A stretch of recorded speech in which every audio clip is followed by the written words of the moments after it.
It's your boy Big Papita coming to you live. He was like a work uncle to me.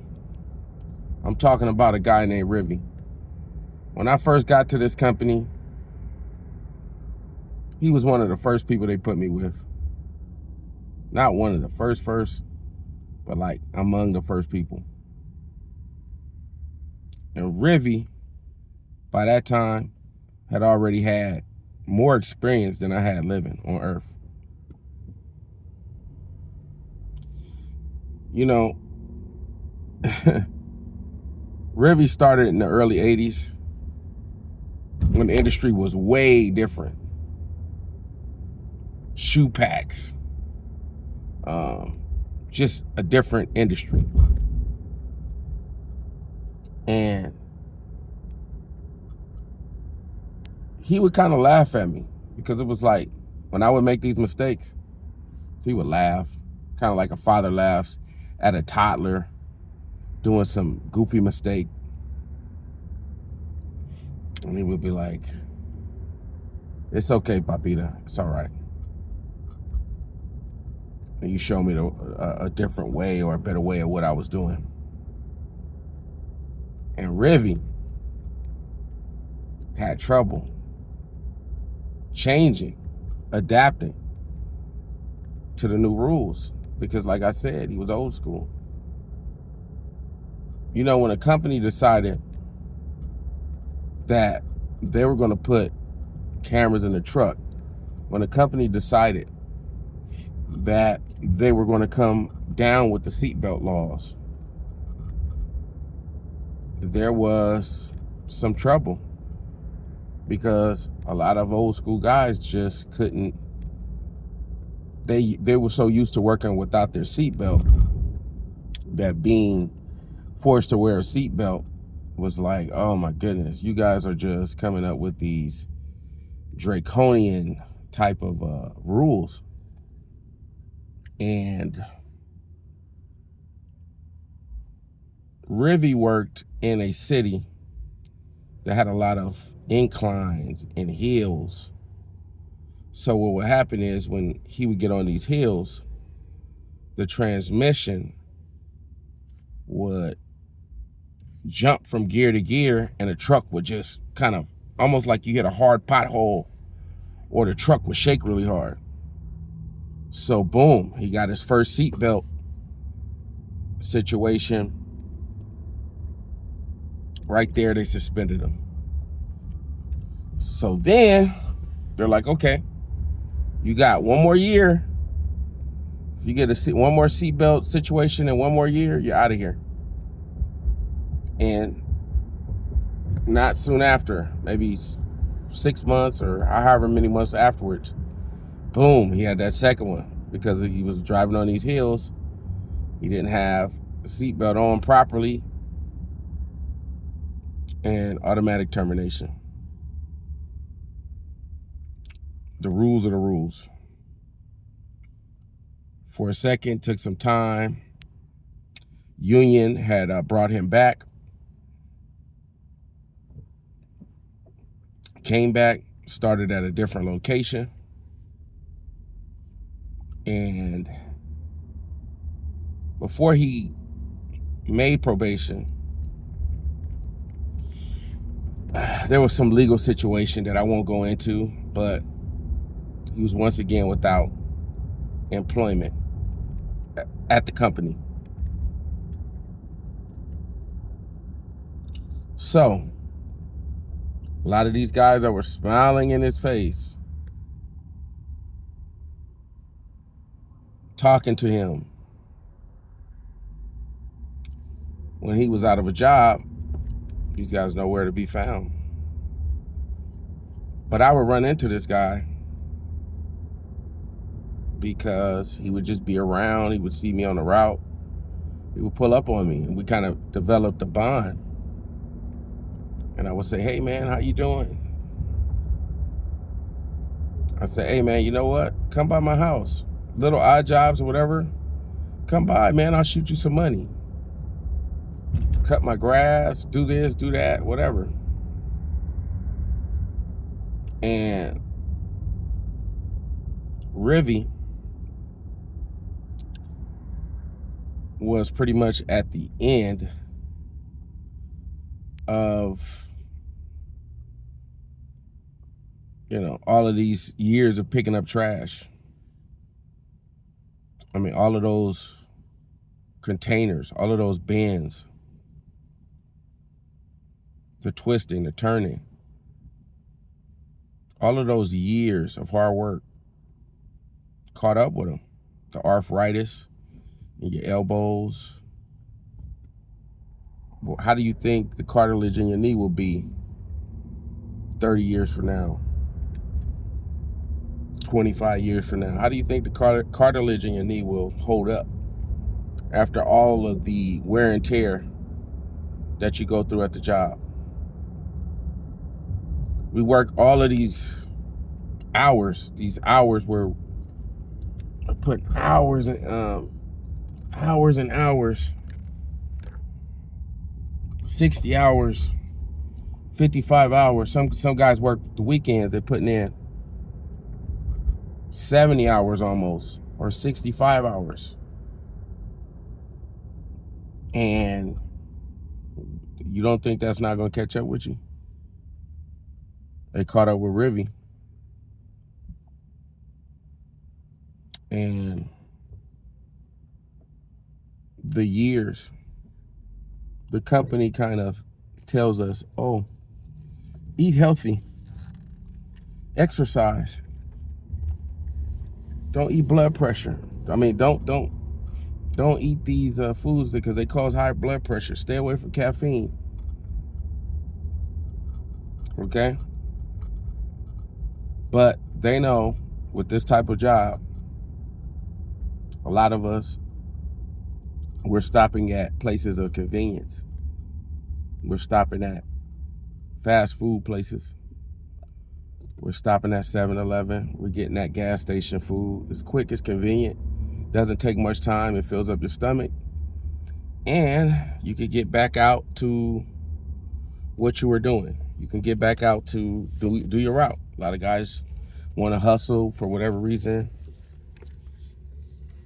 Damn, it's packed today. I like to do my little thing on the weekend, but it looks like it's packed where I'm going. All right, I digress. So,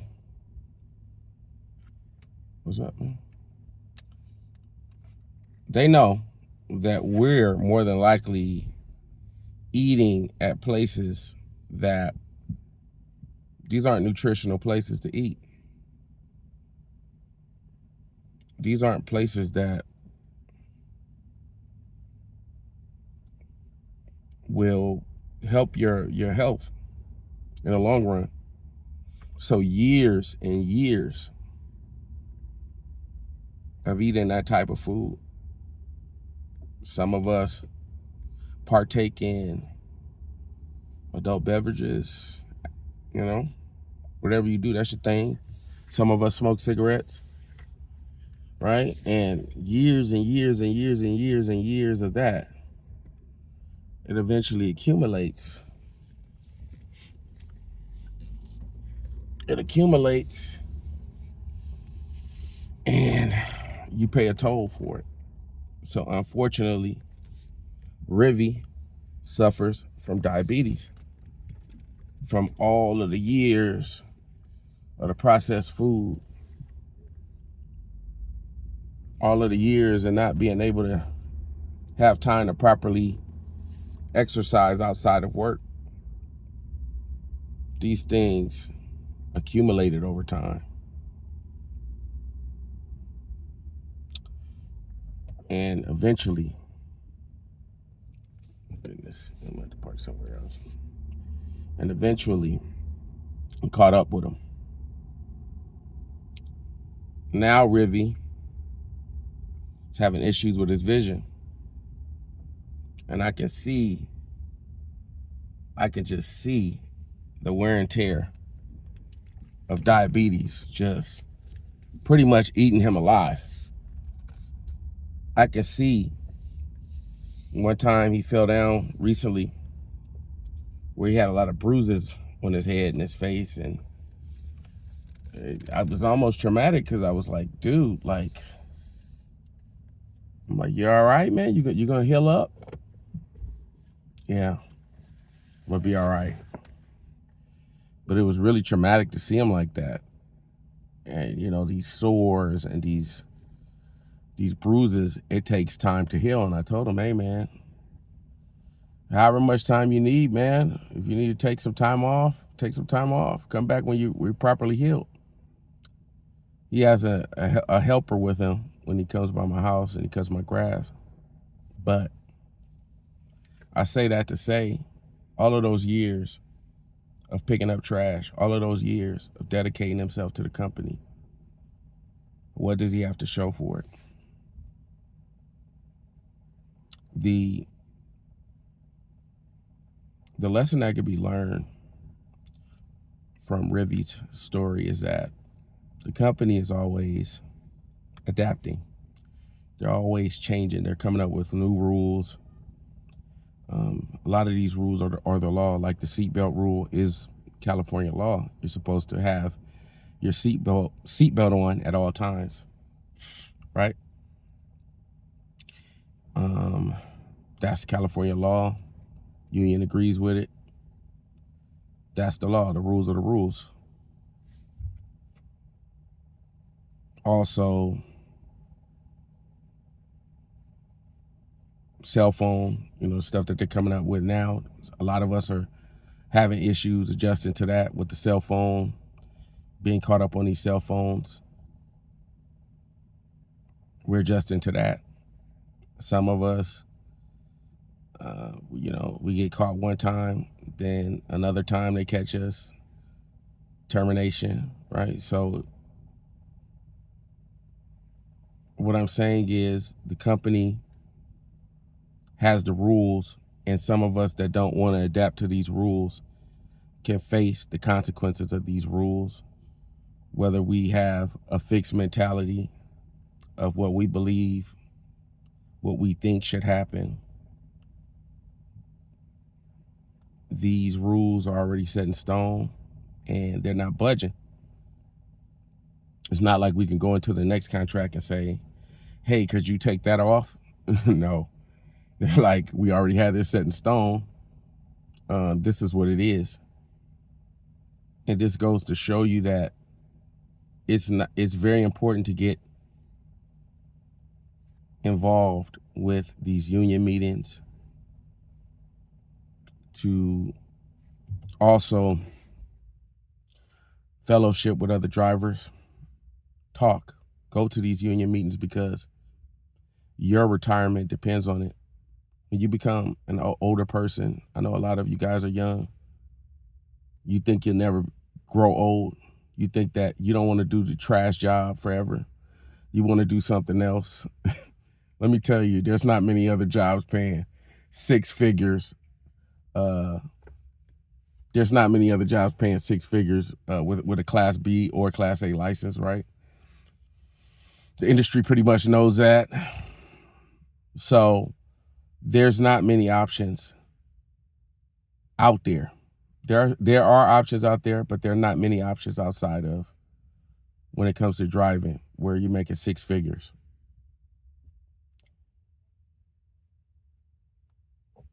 You have to get involved because eventually these things will happen to you. The same thing that's happening to Rivi, the same things that are going to happen to me, is going to happen to every other driver. One day, the things that we believe are right today, there are going to be changes made in the future, and we have to adapt, no matter how difficult they are. But being informed, having proper information, going out and learning about how to have a proper retirement, these things are invaluable, because one day we'll all be like Rivi.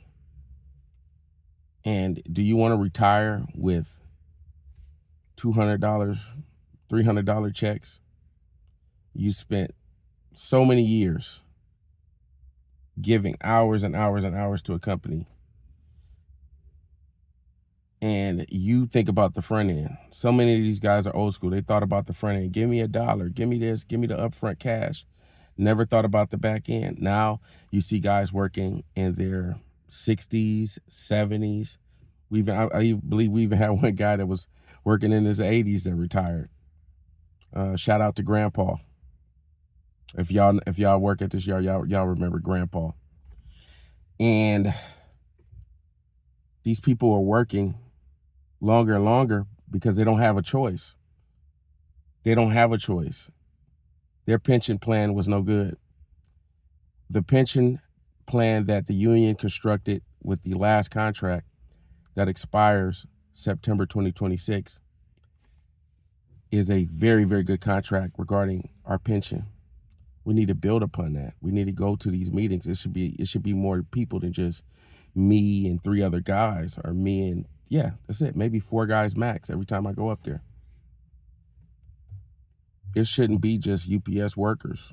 The UPS workers have the stuff going on because those drivers are informed. Remember, I said that in the previous video on this channel.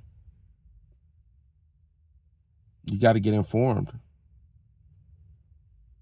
See, everybody dislikes the union and says little stuff about the union until they get fired and they need the union. Then you come back to the union. You call in the union representative.